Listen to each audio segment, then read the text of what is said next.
ሰላም እንዴት አላችሁልኝ? ትላንትና በሰራሁት ቪዲዮ ላይ የሊባኖስ ክርስቲያኖች ግንቦት ሙሉ የማርያም ወር እያሉ እንዴት እንደሚያከብሩት በክፍል እንደማሳያችሁ ቃል ገብቼላችሁ ነበረ።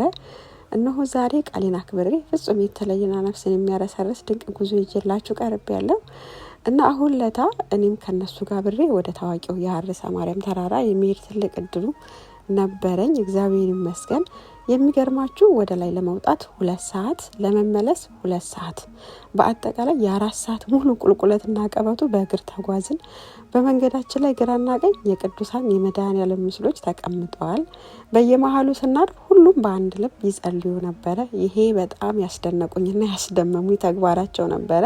ፍጹም አልጠበቅኳቸውም ነበረ እና ድካሙ ሲበዛብኝ ለምን በመኪና መሄድ ሲቻል በእግር እንጓዛለን ብዬ ጠየቅኳቸው። የሰጡኝ መልስ እውነት ለመናገር እጅግ ረቂቅና ልቤን የነካው ይህ የሰማይ መንገድ ነው፣ ይህ የመስቀሉ መንገድ ነው ብለው መልሱልኝና በጣም ነው የገረመኝ። ይህም በዚህ ጊዜ በአግራሞት በትልቅ ሀሳብ ውስጥ ወደኩኝና ለካ ቋንቋችን ቢለያይም ባህላችን ቢራራቅም ዞሮ ዞሮ የሁላችንም ነፍስ የምትፈልገው ያንን የሰማዩንና እውነት መንገድ መሆኑን ተረዳሁኝ።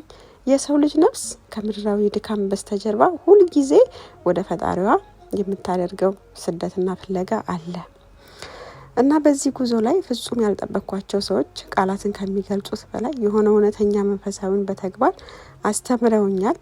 ሰው ባልጠበቀው ቦታና መንገድ የነፍስን ትልቅ ትምህርት ያገኛል።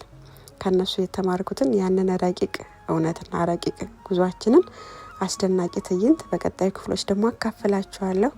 በያላችሁበት ሰላም እግዚአብሔር ይብዛላችሁ። ሰላም ሁኑልኝ።